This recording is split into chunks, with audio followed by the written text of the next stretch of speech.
Hello friends, good evening दोस्तों। इस video में हम लोग एसएससी जीडी एग्जाम 2024 के एल शिफ्ट में पूछा जा सकने वाले मोस्ट इंपॉर्टेंट सिलेक्टेड प्रश्नों को सॉल्व करेंगे। दोस्तों, आपके एग्जाम्स में जितने भी टॉपिक से क्वेश्चंस पूछे जाने हैं उन सभी टॉपिक्स को कलेक्ट करके ए टू जेड एक एक क्वेश्चन व एक एक फैक्ट को चुन चुन के डाला गया है। इसके अलावा एसएससी के द्वारा कंडक्ट करवाए गए विभिन्न प्रीवियस ईयर एग्जाम्स के प्रश्नों को भी शामिल करने का प्रयास किया गया है। साथ में एक्स्ट्रा फैक्ट को पूरी तरह से कवर करने का प्रयास किया गया है। तो दोस्तों, आप लोग इन्हें कॉन्सेंट्रेट होकर सॉल्व करें। क्वेश्चंस कम सॉल्व होने पर पुनः प्रश्नों का रिवीजन करें ताकि एसएससी जीडी एग्जाम 2024 में आप लोग अच्छे से अच्छा स्कोर कर सकें। तो चलिए दोस्तों, ज़्यादा समय न लेते हुए हम लोग इन सभी मोस्ट इंपॉर्टेंट प्रश्नों को सॉल्व करना शुरू करते हैं। दोस्तों, क्वेश्चन नंबर 1 है हमारा, सिंगापुर ग्रैंड प्रिक्स 2023 का खिताब किसने जीता। करंट का मोस्ट इंपॉर्टेंट क्वेश्चन है दोस्तों, बिल्कुल आपके ट्रेंड में है। क्वेश्चन है हमारा, सिंगापुर ग्रैंड प्रिक्स 2023 का खिताब किसने जीता। करेक्ट आंसर होगा कार्लोस साइंज ने। अब चलिए दोस्तों, करंट से क्वेश्चन आया हुआ है तो इस टॉपिक से जितने भी क्वेश्चंस बनेंगे अधिकांश प्रश्नों को हम लोग यहीं पे कवर करेंगे। यही हमारे प्रिपरेशन की स्ट्रेटजी हुआ दोस्तों कि जिस भी टॉपिक्स को हम लोग उठाएंगे उस टॉपिक से जितने क्वेश्चंस बनते हैं अधिकांश प्रश्नों को हम लोग एक्स्ट्रा फैक्ट के साथ पूरी तरह से कवर करेंगे। ध्यान देंगे आप लोग, सारे फैक्ट सिलेक्टेड रखे गए हैं। पहला क्वेश्चन है, अंडर 19 एशिया कप 2023 का खिताब किस देश की टीम ने जीता। करेक्ट आंसर होगा बांग्लादेश ने। अंडर 19 एशिया कप 2023 का खिताब किस देश की टीम ने जीता। बांग्लादेश ने। आयोजन कब किया गया तो 8 से 17 दिसंबर 2023 को संयुक्त अरब अमीरात में किया गया। चैंपियंस इसका बांग्लादेश रहा और उपविजेता की बात की जाए तो संयुक्त अरब अमीरात रहा। चलते हैं नेक्स्ट क्वेश्चन की ओर। अगला क्वेश्चन है, भारत की तीसरी महिला ग्रैंड मास्टर कौन बनी है तो वैशाली रमेश बाबू है। कौन? वैशाली रमेश बाबू। नेक्स्ट है, किस क्रिकेटर ने अर्जुन अवार्ड 2023 पुरस्कार जीता है तो मोहम्मद शमी है। कौन? मोहम्मद शमी। और यहाँ से अगला क्वेश्चन है, विजय हजारे ट्रॉफी 2023-24 किस टीम ने जीता तो ये हरियाणा ने जीता है। किसने? हरियाणा ने। चलेंगे हम लोग नेक्स्ट क्वेश्चन की ओर। अगला क्वेश्चन है दोस्तों, पांचवें खेलो इंडिया यूथ गेम्स 2023। क्वेश्चन क्या है, पांचवें खेलो इंडिया यूथ गेम्स 2023 में कौन सा राज्य शीर्ष स्थान पर रहा तो महाराष्ट्र रहा। थोड़ा सा नोट देखेंगे, पांचवें खेलो इंडिया यूथ गेम्स 2023 की पदक तालिका में महाराष्ट्र ने 161 पदक जीतकर शीर्ष स्थान हासिल किया। ध्यान रखेंगे। आयोजन इसका दोस्तों भोपाल मध्य प्रदेश में किया गया। संस्करण ये पांचवा था। शुभंकर की बात की जाए तो आशा और मोगली था। स्मार्ट मसाल की बात करें तो अमरकंटक था। ये भी आप लोग ध्यान रखेंगे। अगला क्वेश्चन है, FIH पुरुष हॉकी विश्व कप 2023 का खिताब किसने जीता तो ये जर्मनी ने जीता है। उपविजेता की बात की जाए तो बेल्जियम रहा है। आयोजन स्थल इसका भुवनेश्वर ओडिशा था। संस्करण ये 15वां था और इसका शुभंकर ओली था। ये सारे एक्स्ट्रा फैक्ट आप लोग ध्यान रखेंगे। दोस्तों, आप लोग प्रिपरेशन कहीं से भी करें, ऑनलाइन करें या ऑफलाइन करें, आपका जो पाठ्यक्रम है, जो आपके सारे मोस्ट इंपॉर्टेंट टॉपिक्स है जहां से क्वेश्चंस पूछे जा रहे हैं और आगे भी पूछे जाएंगे, उन सभी टॉपिक्स को आप लोग पूरी तरह से फोकस रखने का प्रयास करें या हो सके आप लोग उनको नोट डाउन करके रखें। हम लोग जानते हैं दोस्तों कि एसएससी के एग्जाम बहुत सारे शिफ्टों में करवाए जाते हैं, इसलिए रिजल्ट आने से पहले इनका एक नॉर्मलाइजेशन किया जाता है क्वेश्चंस को समतुल्य बनाने के लिए, ताकि आप ये ना कह सकें कि हमारे शिफ्ट में क्वेश्चन मॉडरेट या हार्ड पूछे गए थे, अन्य शिफ्टों में इजी पूछे गए थे। इसी समतुल्य को बनाने के लिए एसएससी के द्वारा कुछ मोस्ट इम्पोर्टेंट टॉपिक्स, लगभग आप मान सकते हैं 15 से 20 टॉपिक्स या मैक्सिमम 20 से 25 टॉपिक्स चुन लिए जाते हैं और उन्हीं टॉपिक्स के इर्द गिर्द आपके हर शिफ्ट में दोस्तों अधिकांश क्वेश्चन देखने को मिलते हैं। तो जो लोग दोस्तों काफ़ी एनालिसिस कर चुके हैं, मेच्योर लोग हैं, वो इस चीज़ को समझते हैं दोस्तों, और वो लोग कम से कम समय में एक अच्छी प्रिपरेशन करके अच्छा स्कोर ले आते हैं। एसएससी का एक ट्रेंड है दोस्तों। तो आप लोग भी उन सभी टॉपिक्स पर पूरी तरह से फोकस रखने का प्रयास करें। चलते हम लोग क्वेश्चन की ओर। अगला क्वेश्चन क्या है, प्रतिष्ठित डायमंड लीग। क्वेश्चन पे ध्यान दीजिएगा दोस्तों, वो सारे फैक्ट जो आप लोगों के लिए मोस्ट इंपॉर्टेंट हैं दोस्तों।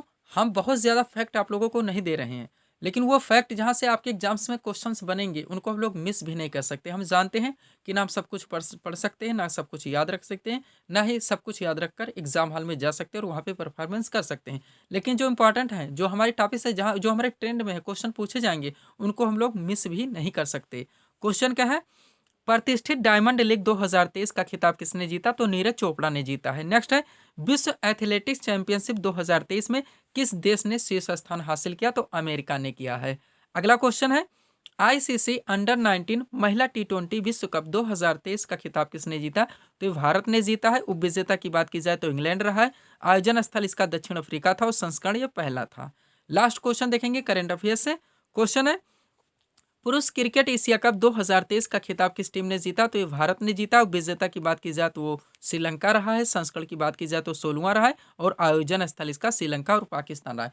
ये सारे आपके ट्रेंड में रहेंगे दोस्तों, जो आपको लिए मोस्ट इंपॉर्टेंट नहीं जानी कि जहां से क्वेश्चन नहीं आएंगे उनको हम लोग बिल्कुल भी नहीं पढ़ रहे हैं दोस्तों। कम से कम क्या पढ़ना है, इससे ज़्यादा ये इंपॉर्टेंट होता है कि हमें क्या नहीं पढ़ना है, क्योंकि हम सब कुछ नहीं पढ़ सकते। अब चलेंगे दोस्तों, थोड़ा सा हम लोग पीडीएफ के बारे में बात करेंगे, पुनः हम लोग नेक्स्ट क्वेश्चन को देखेंगे। ध्यान देंगे 4 पीडीएफ यहाँ पे हमारा लगा हुआ है। सबसे पहले एसएससी जीडी के बारे में ही बात कर लेते हैं, जिसका यहाँ पे हम लोग प्रिपरेशन कर रहे हैं। दोस्तों 20 फरवरी से इसका एग्जाम स्टार्ट हो रहा है। इसमें जो आपके पाठ्यक्रम है जीके जीएस, आपका जनरल साइंस भी शामिल है, करंट अफेयर्स व सामान्य हिंदी। इनके पूरे पाठ्यक्रम को टोटल 25 पीडीएफ के जरिए अच्छी तरह से कंप्लीट किया गया। पेड फीस केवल 50 रुपीज़ रखी गई है। व्हाट्सअप नंबर आप लोगों के सामने, जहाँ पे आप लोग मैसेज कर पीडीएफ ले सकते हैं, या इस नंबर पर पीडीएफ के लिए आप डायरेक्टली कॉल करके बात भी कर सकते हैं। अगला दोस्तों, बिहार एसएससी 10+2 2023 का पीडीएफ लगा हुआ है। ये भी एग्जाम फरवरी में कंडक्ट करवाया जाएगा। इसमें जो आपका दोस्तों पाठ्यक्रम है सामान्य ज्ञान, सामान्य विज्ञान और करंट अफेयर्स, इनके पूरे पाठ्यक्रम को टोटल 25 पीडीएफ के जरिए पूरी तरह से कंप्लीट किया गया है। पेड फीस केवल 50 रुपीज़ रखी गई। व्हाट्सएप नंबर आप लोगों के सामने है।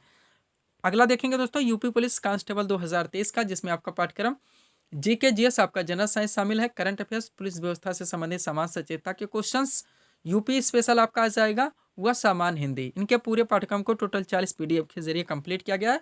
पेड फीस इसकी 100 रुपीज़ रखी गई है। व्हाट्सअप नंबर आप लोगों के सामने है। लास्ट पीडीएफ के बारे में बात कर लेते हैं दोस्तों, यूपीपीएससी आरओ 2023 के बारे में। इसके पीटी एग्जाम जो कि फरवरी में करवाया जाएगा, इसमें 2 पेपर होंगे। 140 क्वेश्चन आपका सामान्य अध्ययन और 60 क्वेश्चन आपके हिंदी के 6 चैप्टर से पूछे जाएंगे। इनके पूरे पाठ्यक्रम को टोटल 25 पीडीएफ के जरिए क्लियर किया जा रहा है। पेड फीस इसकी 100 रुपीज़ रखी गई। व्हाट्सअप नंबर आप लोगों के सामने। बाकी जो आपका दोस्तों एसएससी जीडी, बिहार एसएससी और यूपी पुलिस में बचता है मैथ व रीजनिंग, ऑलरेडी आप लोग इनके वीडियोस देख के प्रैक्टिस कर लेते हैं, तो कम से कम समय में बिना भटके एक अच्छी प्रिपरेशन आप लोगों की कंप्लीट हो जाती है। अब थोड़ा सा एक बात और ध्यान देंगे, एसएससी जीडी और बिहार एसएससी में कंबाइन नहीं किया जा सकता। उसका कारण है एसएससी जीडी के पाठ्यक्रम में हिंदी शामिल है, बिहार एसएससी में हिंदी नहीं पूछा जाएगा। उसके बाद में बिहार एसएससी में दोस्तों बिहार जीके यानी बिहार स्पेशल से क्वेश्चंस पूछे जाएंगे, लेकिन एसएससी जीडी में नेशनल लेवल के क्वेश्चन शामिल होंगे। बिहार एसएससी में जनरल साइंस यानी सामान्य विज्ञान का अच्छा खासा वेटेज है, लगभग 25 क्वेश्चन के आसपास बिहार एसएससी में सामान्य विज्ञान से पूछे जाएंगे, लेकिन एसएससी जीडी में कम पूछे जाएंगे। तो जो क्वेश्चन का ट्रेंड है काफ़ी डिफरेंस है, इसलिए हम लोग दोस्तों यहाँ पे कंबाइन नहीं कर सकते। किसी भी क्वेश्चन पे रिस्क नहीं लिया जा सकता। चलते हैं हम लोग नेक्स्ट क्वेश्चन की ओर। ध्यान रखें दोस्तों, ठंडी का मौसम है, लेकिन हम लोग प्रिपरेशन को इग्नोर नहीं कर सकते। ठंडी ठंडी में एग्जाम निकल जाएगा। मैं एक बात बार बार बोलता हूँ, जीवन में जब भी किसी भी चीज़ का रिजल्ट लिख कर आता है, तो उसमें लिख कर नहीं आता कि उस समय खराब था, आप बीमार थे, परेशान थे, किसी मजबूरी में फंस गए थे। रिजल्ट में केवल एक ही बात लिख के आता है कि आप होने वाले एग्जाम में पास हुए या फेल, और जवाब भी आप लोगों को एक ही देना होता है कि होने वाले एग्जाम में हम जीते या हारे। तो ध्यान रखेंगे आप लोग, प्रिपरेशन को कंटिन्यू रखेंगे। पेड फीस बिल्कुल ही कम है दोस्तों। आप उस दिन को सोचिए जब आपका फाइनल रिजल्ट आएगा, या आप लोग दोस्तों आगे चलकर इसमें फिजिकल के लिए जाएंगे, तो दोस्तों पेड फीस ज़्यादा नहीं है। कम से कम समय में आपके पाठ्यक्रम को पूरी मेहनत के साथ अच्छी तरह से कंप्लीट किया जा रहा है। अब जिम्मेदारी आप लोगों की है आगे। अगला क्वेश्चन देखेंगे हम लोग। क्वेश्चन क्या है, भारत में बजट। क्वेश्चन क्या है दोस्तों, भारत में बजट किस तिथि को पेश किया जाता है? करेक्ट आंसर होगा प्रतिवर्ष 1 फरवरी को। क्वेश्चन पे ध्यान देंगे, मोस्ट इम्पोर्टेंट क्वेश्चन रखा गया है। भारत में बजट किस तिथि को पेश किया जाता है? तो प्रतिवर्ष 1 फरवरी को। अब ये इकोनॉमी से क्वेश्चन आया दोस्तों, तो इस टॉपिक से जितने मोस्ट इम्पोर्टेंट क्वेश्चंस हैं आपके हर वनडे एग्जाम्स में पूछे जाते हैं, उनको हम लोग एक साथ कवर करेंगे। ये भी टॉपिक दोस्तों आप लोग पूरी तरह से फोकस रखने का प्रयास करें, कोई भी टॉपिक मिस नहीं किया जा सकता। एक एक क्वेश्चन हमारे लिए मोस्ट इंपॉर्टेंट है दोस्तों, रैंक में आगे पहुंचने के लिए। तो चलिए शुरू करते हैं, कॉन्सेंट्रेट होकर समझने का प्रयास कीजिएगा। पहला पॉइंट है दोस्तों, स्वतंत्र भारत का प्रथम बजट किसके द्वारा पेश किया गया? तो आर.के. षणमुखम शेट्टी। एकदम बैक से शुरू करते हैं दोस्तों, ताकि कोई क्वेश्चन मिस ना हो, जितने इंपॉर्टेंट बनते हैं। अगला है, भारत की प्रथम पूर्णकालिक महिला वित्त मंत्री कौन है? तो निर्मला सीतारमण है। नेक्स्ट है, भारत का पहला अंतिम बजट। क्वेश्चन पे ध्यान देंगे, भारत का पहला अंतरिम बजट किसने और कब प्रस्तुत किया? तो मोरारजी देसाई के द्वारा प्रस्तुत किया गया था या पेश किया गया था 1962 से 63 में। नेक्स्ट है, भारतीय संविधान में कृषि को किस सूची में रखा गया? तो राज्य सूची का विषय। भारतीय संविधान की अनुसूची 7 में संघ सूची, राज्य सूची और समवर्ती सूचियों का वर्णन है। संघ सूची के विषयों पर कानून बनाने का अधिकार भारतीय संसद को है। राज्य सूची के विषयों पर कानून बनाने का अधिकार राज्य के विधानमंडल को है। समवर्ती सूची के विषयों पर कानून बनाने का अधिकार भारतीय संसद और राज्य विधानमंडल दोनों को है, लेकिन अगर किसी भी विषय पर दोनों के मध्य विवाद उत्पन्न होता है तो भारतीय संसद के द्वारा बनाया गया कानून मान्य होगा। अब क्वेश्चन था दोस्तों, यहाँ पे पॉइंट क्या था, कृषि की सूची का विषय है तो ये राज्य सूची का विषय, इसका अर्थ ये हुआ कि इस पर विधानमंडल द्वारा कानून बनाया जाएगा, ध्यान रखेंगे। इसके अलावा शिक्षा की सूची का विषय, समवर्ती सूची का विषय, ध्यान रखेंगे आप लोग। पुलिस व्यवस्था की सूची का विषय तो ये राज्य सूची का विषय है। जनगणना की सूची का विषय संघ सूची का विषय। आर्थिक नियोजन की सूची का विषय समवर्ती सूची का विषय। ये मोस्ट इंपॉर्टेंट है दोस्तों। आगे चलते हम लोग। नेक्स्ट है मीरा सेठ समिति किससे संबंधित है, तो हथकरघा के विकास से। नेक्स्ट है भारत किस प्रकार की अर्थव्यवस्था का उदाहरण है, तो मिश्रित अर्थव्यवस्था का। किस प्रकार की अर्थव्यवस्था का उदाहरण है, मिश्रित अर्थव्यवस्था का। यहाँ आगे क्वेश्चन देके समझा दिया गया है। मिश्रित अर्थव्यवस्था से क्या आशय है, तो सरकारी और निजी क्षेत्र का सहअस्तित्व, यानी कि पब्लिक और प्राइवेट दोनों सेक्टर जिस क्षेत्र में वर्क कर रहे होते हैं उसे हम लोग मिश्रित अर्थव्यवस्था के अंतर्गत मानते हैं। चाहे वो हॉस्पिटल्स हों, स्कूल हों, इंडस्ट्रीज हों, तो भारत में दोनों सेक्टर वर्क कर रहे हैं दोस्तों, आप लोग जानते हैं, इसलिए भारत मिश्रित अर्थव्यवस्था का एक अच्छा खासा उदाहरण है। आगे चलेंगे। अगला है इनकम टैक्स किस प्रकार के कर का उदाहरण है, तो प्रत्यक्ष कर का उदाहरण है, यानी डायरेक्ट टैक्स का उदाहरण है। आगे चलेंगे हम लोग। अगला क्वेश्चन क्या लगा हुआ दोस्तों, भारतीय अर्थव्यवस्था में सर्वाधिक योगदान किस क्षेत्र का है, तो तृतीय क्षेत्र का, यानी कि सेवा क्षेत्र का है। हम लोग जानते हैं भारतीय अर्थव्यवस्था के 3 क्षेत्र हैं, प्राथमिक, द्वितीयक और तृतीयक। प्राथमिक क्षेत्र में शामिल किए जाते हैं कृषि, वानिकी, मत्स्यिकी, खनन व उत्खनन। द्वितीयक सेक्टर हमारा औद्योगिक सेक्टर है, जिनमें कि निर्माण व विनिर्माण ये सारी चीजें शामिल की जाती हैं। तृतीयक सेक्टर हमारा दोस्तों सेवा क्षेत्र है, जिसका भारतीय अर्थव्यवस्था में सर्वाधिक योगदान है। इसमें आपका बैंकिंग, रेलवे ये सारी चीजें आ जाती हैं। अगला है भारत में वस्तु एवं सेवा कर, यानी कि GST, goods and services tax, कब से लागू हुआ, तो 1 जुलाई 2017 से। अगला है भारत में राजकोषीय नीति को कौन निर्धारित करता है, तो वित्त मंत्रालय। नेक्स्ट है भारत में अधिकांश बेरोजगारी किस श्रेणी को देखने को मिलती है दोस्तों, तो संरचनात्मक बेरोजगारी देखने को मिलती है। नेक्स्ट है भारत में हरित क्रांति की शुरुआत किस पंचवर्षीय योजना के दौरान हुई थी, तो तीसरी पंचवर्षीय योजना है। अगला है चतुर्थ पंचवर्षीय योजना किस मॉडल पर आधारित थी, तो डी.आर. गाडगिल मॉडल पर। प्रथम, द्वितीय और तृतीय, चतुर्थ बार बार पूछा था। प्रथम पंचवर्षीय योजना किस मॉडल पर आधारित थी, हेराल्ड डोमर मॉडल। द्वितीय पंचवर्षीय योजना पीसी महालनोबिस मॉडल। चतुर्थ डी.आर. गाडगिल मॉडल पर। और लास्ट क्वेश्चन है 91 से नाबार्ड, सबसे पहले फुल फॉर्म के बारे में जान लेंगे, NABARD, यानी कि national bank for agriculture and rural development. सब कुछ आपके दोस्तों PDF में क्लियर कर दिया गया है। अब आप लोग भी थोड़ा सा दोस्तों यहाँ पे कॉन्सेंट्रेट होकर समझने का प्रयास कीजिए, एकदम ऐसे, यानी कि स्टार्टिंग से बिल्कुल A to Z तो बताने का दोस्तों होता है, लेकिन समय का भी देखना होता है कि हमारे कितने शेष रह गए हैं। इसलिए बिल्कुल दोस्तों उन क्वेश्चंस को जो बिल्कुल भी इजी हैं उनको नहीं बताया जा सकता, आप लोग समझते हैं। तो नाबार्ड का फुल फॉर्म क्या होता है, national bank for agriculture and rural development, राष्ट्रीय कृषि एवं ग्रामीण विकास बैंक। इसकी स्थापना कब हुई थी, ये आप लोग कमेंट करके बताएंगे। जुड़ने का प्रयास कीजिए दोस्तों, ऐसा ना आप लोग किसी भी वीडियोस को ओपन करें, जब इच्छा हो देखिए, 1 मिनट देखिए, 2 मिनट देखिए, स्किप कर दे, फिर किसी और को देखने लगे। ऐसा करने से कुछ भी होने वाला नहीं। जब तक आप लोग पूरी तरह से जुड़ेंगे नहीं, सारे पाठ्यक्रम कवर नहीं करेंगे दोस्तों, एक अच्छी प्रिपरेशन नहीं हो पाएगी। क्वेश्चन क्या, नाबार्ड का मुख्यालय कहाँ पर स्थित है, तो मुंबई में स्थित है, ध्यान रखेंगे आप लोग। कब हुई थी नाबार्ड की स्थापना, ये कमेंट करके बताएंगे। चलते हैं नेक्स्ट क्वेश्चन की ओर। अगला क्वेश्चन कहाँ से दोस्तों, मोस्ट इंपॉर्टेंट टॉपिक से लिया गया है। फतेहपुर सीकरी का निर्माण किसने करवाया था, अकबर ने करवाया था। जो महत्वपूर्ण दोस्तों स्थापत्य या स्थल से संबंधित क्वेश्चन है एक साथ कवर कर लिए गए हैं, आपका वर्ष भी इसमें डाल दिया गया है ताकि पूरा टॉपिक यहीं पे क्लियर हो सके। तो चलिए एक्स्ट्रा फैक्ट में एक तरफ दिया गया स्थापत्य एवं स्थल, निर्माणकर्ता के नाम और वर्ष कब निर्माण किया गया था। सबसे पहले आगरा फोर्ट और फतेहपुर सीकरी, दोनों पे ध्यान दीजिएगा क्योंकि दोनों के दोनों अकबर के द्वारा करवाए गए थे। आगरा फोर्ट का निर्माण करवाया गया था 1565 से 1573 के बीच में, और फतेहपुर सीकरी का निर्माण करवाया गया था 1571 से 85 के बीच में। क्वेश्चन इस तरह से सेट किया आता है दोस्तों ताकि आप लोगों को सहजता हो थोड़ी सी याद रखने में। नेक्स्ट देखते हैं, चार मीनार का निर्माण कुली कुतुब शाह ने करवाया था कब, 1591 ईस्वी में। आगे चलेंगे हम लोग। अगला क्या है दोस्तों, निशात बाग, ये भी मोस्ट इंपॉर्टेंट है। निशात बाग का निर्माण किसने करवाया था, आसिफ खान ने करवाया था। कब करवाया था, 1633 ईस्वी में। नेक्स्ट है ताजमहल, आप लोग जानते हैं शाहजहां के द्वारा करवाया गया था 1631 से 48 के मध्य में। जामा मस्जिद है फिर दोस्तों, इसका निर्माण शाहजहां के द्वारा ही करवाया गया था 1650 से 1656 ईस्वी के बीच में। और लाल किला, इसका भी निर्माण शाहजहां के द्वारा ही करवाया गया था 1638 से 48 ईस्वी के बीच में। तीनों एक साथ सेट कर दिए गए, शाहजहां के द्वारा निर्माण करवाए गए। लास्ट है हवा महल, जो कि जयपुर में स्थित है, सवाई प्रताप सिंह के द्वारा इसका निर्माण करवाया गया था 1799 में। 2 मिनट में यह टॉपिक आप लोगों का पूरी तरह से कंप्लीट हो गया हमारे द्वारा। अब आप लोगों की जिम्मेदारी शेष रह गई है। चलते हैं नेक्स्ट क्वेश्चन की ओर। अगला क्वेश्चन दोस्तों ध्यान देंगे, प्राचीन पुस्तक पुस्तकों को भी दोस्तों यानी हिंदी के क्वेश्चंस को भी यहाँ पे जोड़ लिया गया है। जो हिंदी के महत्वपूर्ण क्वेश्चंस पूछे जाते हैं पुस्तकों से उनको भी सम्मिलित कर लिया गया है ताकि एक अच्छी खासी प्रिपरेशन आप लोगों की यहाँ से क्लियर हो सके।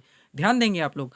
क्वेश्चन क्या है, भारत भारती नामक पुस्तक के लेखक कौन है? करेक्ट आंसर होगा मैथिली शरण गुप्त है। ये क्वेश्चन और आंसर होगा। अब चलते हैं एक साथ। एक तरफ दिया गया प्रमुख पुस्तकों के नाम, दूसरी तरफ लेखक। ध्यान देंगे। सबसे पहले क्या है, इंडिका हाईलाइटेड है, मेगास्थनीज इनके लेखक हैं। फिर क्या है, पंचतंत्र है, ये भी हाईलाइटेड है, विष्णु शर्मा इसके लेखक हैं। ये सारे बार बार वनडे एग्जाम्स में पूछे जाते हैं। गीत गोविंद लेखक कौन है? जयदेव है, ये भी मोस्ट इंपॉर्टेंट है। गुलामगिरी लेखक कौन है? ज्योतिबा फुले हैं। आगे चलेंगे हम लोग। अगला क्या है दोस्तों, सत्यार्थ प्रकाश है, ये भी मोस्ट इंपॉर्टेंट है। किनके द्वारा लिखी गई? स्वामी दयानंद सरस्वती के द्वारा। आनंद मठ के लेखक कौन है? बंकिम चंद्र चटर्जी हैं। भारत की खोज या डिस्कवरी ऑफ इंडिया करके पूछा था, जवाहरलाल नेहरू हैं। अष्टाध्यायी के लेखक पाणिनि हैं। राजतरंगिणी के लेखक कल्हड़ हैं। शाहनामा के लेखक फिरदौसी हैं। गीतांजलि के लेखक रविन्द्रनाथ टैगोर हैं। कौन है? रविन्द्रनाथ टैगोर। अगला है द लाइफ डिवाइन, लेखक कौन है? अरविंद घोष हैं। कौन? अरविंद घोष हैं। अगला देखेंगे हम लोग, बार बार पूछा था, माई एक्सपेरिमेंट्स विथ ट्रूथ, लेखक कौन है? महात्मा गांधी हैं। हुमायूंनामा गुलबदन बेगम। फिर है आइन अकबरी, लेखक कौन है? अबुल फजल हैं। नेक्स्ट है मुद्रा राक्षस, लेखक कौन है? विशाख दत्त हैं। अगला है गीता रहस्य, लेखक कौन है? बाल गंगाधर तिलक हैं। यामा महादेवी वर्मा है। विनय पत्रिका के लेखक गोस्वामी तुलसीदास हैं। मोस्ट इंपॉर्टेंट डाले गए हैं दोस्तों, प्रिपरेशन जरूर कीजिएगा। आगे चलते हैं नेक्स्ट क्वेश्चन की ओर। अब यहाँ पे करंट के वन लाइनर क्वेश्चंस को हम लोग एक साथ कवर करेंगे। सारे क्वेश्चन सिलेक्टेड हैं, ध्यान देंगे आप लोग। चलते हैं दोस्तों, शुरू करते हैं। क्वेश्चन पहला क्या रखा गया है, नाटो शिखर सम्मेलन 2023 कहाँ आयोजित किया गया? तो विल्नियस लिथुआनिया में किया गया है नाटो शिखर सम्मेलन 2023। नाटो का फुल फॉर्म भी ध्यान रखिए, एनएटीओ यानी कि नेशनल दोस्तों क्या होता है? नॉर्थ अटलांटिक ट्रीटी ऑर्गेनाइजेशन, उत्तरी अटलांटिक संधि संगठन। मुख्यालय कहाँ पे है? ब्रुसेल्स में है। अब चलते हैं, शुरू करते हैं पहले क्वेश्चन से। एशियन गेम्स 2023 का आयोजन कहाँ हुआ? तो हांगझोउ चीन में किया गया। नेक्स्ट है, हाल ही में 2023 में शांति का नोबेल पुरस्कार किसे दिया गया? तो नरगिस मोहम्मदी को। किसे? नरगिस मोहम्मदी को। अगला है, सरकारी विभागों में 2030 तक 100% इलेक्ट्रिक वाहनों को शामिल करने वाला भारत का पहला राज्य कौन सा बनेगा? तो उत्तर प्रदेश बनेगा। ध्यान रखेंगे, सरकारी विभागों में 2030 तक 100% इलेक्ट्रिक वाहनों को शामिल करने वाला भारत का पहला राज्य उत्तर प्रदेश। आगे चलेंगे हम लोग।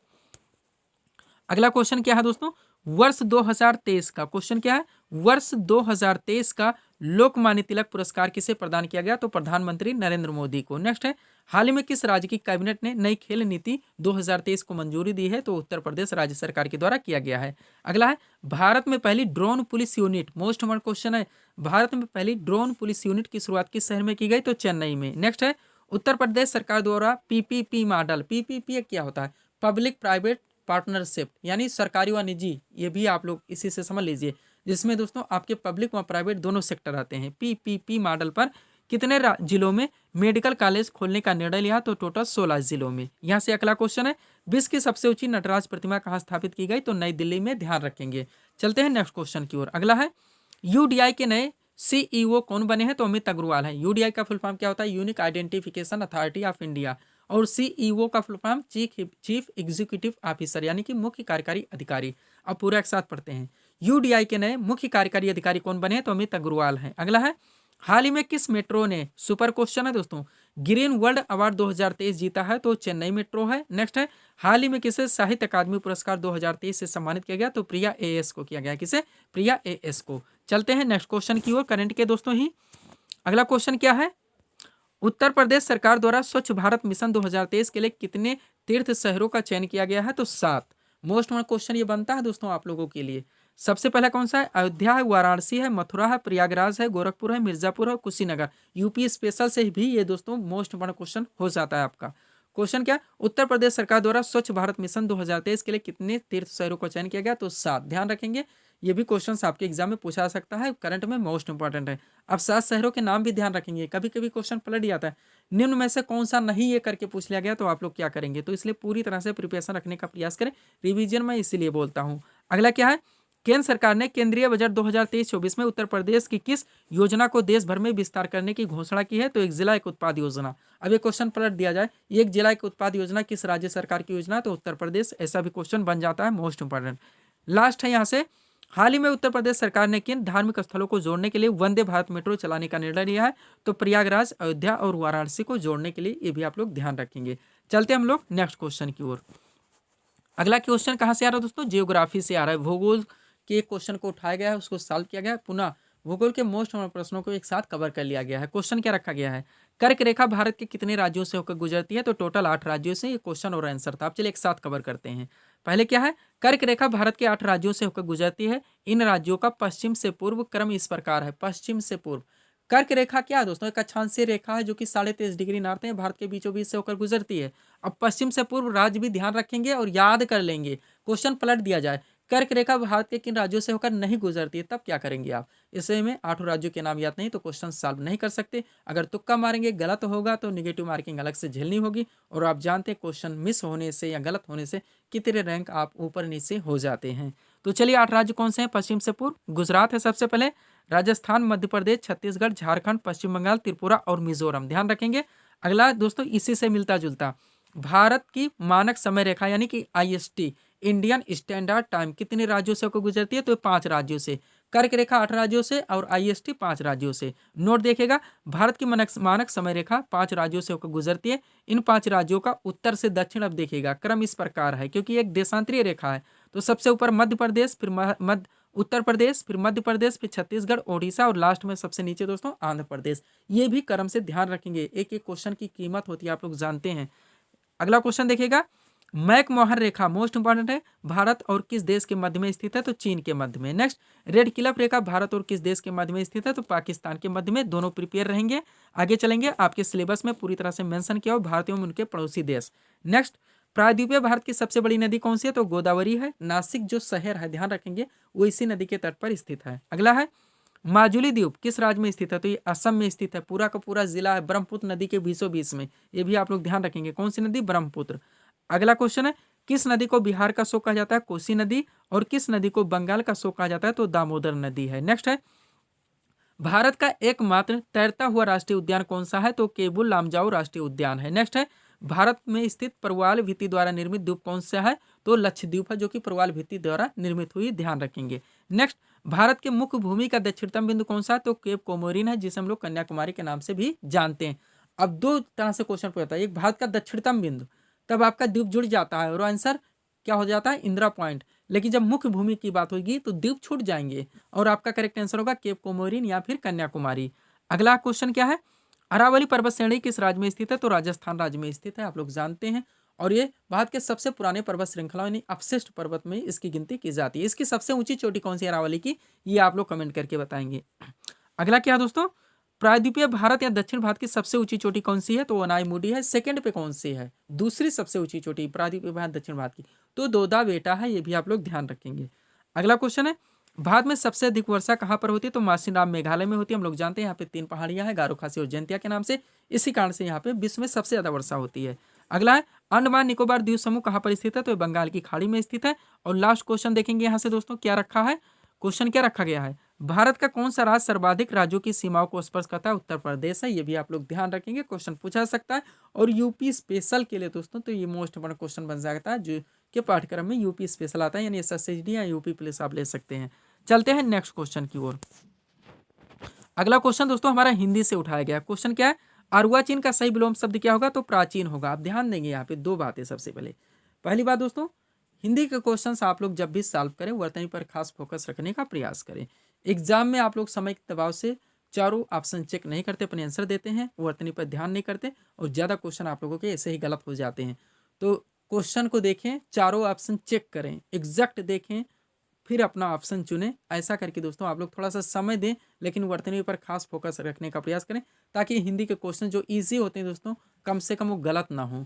आगे चलते हैं हम लोग अभी एक साथ इस टॉपिक के क्वेश्चंस को सॉल्व करना शुरू करते हैं। ध्यान देंगे, एक तरफ शब्द है, फिर विलोम शब्द है, फिर शब्द है, फिर विलोम शब्द है। पहले क्या, अर्पण है। अर्पण का विलोम ग्रहण होगा। अब पलट दिया जाए, ग्रहण का विलोम तो अर्पण होगा। दोनों तरफ से ये भी ध्यान रखेंगे, ये हमारी दूसरी बात थी। अब चलिए एक साथ, असीम का विलोम ससीम होगा, अकाल का विलोम सुकाल होगा, अभिसरण का विलोम अपसरण होगा, अंतर्मुखी का विलोम बहिर्मुखी होगा, अधोलिखित का विलोम उपरिलिखित होगा। क्या होगा? उपरिलिखित होगा। आगे चलेंगे हम लोग।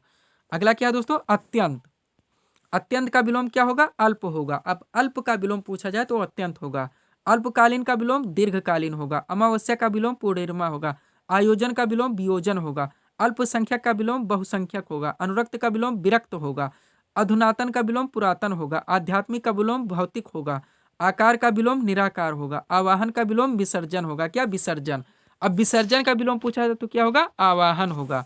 अगला पॉइंट क्या है दोस्तों, आक्रमण विलोम क्या होगा, प्रतिरक्षा होगा, प्रतिरक्षा का विलोम आक्रमण होगा। अकर्मक का विलोम सकर्मक होगा। आक्रामक का विलोम आक्रमित होगा। आगम का विलोम अनागम होगा। प्रजातंत्र का विलोम राजतंत्र होगा। अग्रभाग का विलोम पृष्ठभाग होगा। क्या होगा, पृष्ठभाग होगा। आगे चलेंगे हम लोग, एक मिनट दोस्तों, आगे चलते हम लोग। अगला क्या है हमारा,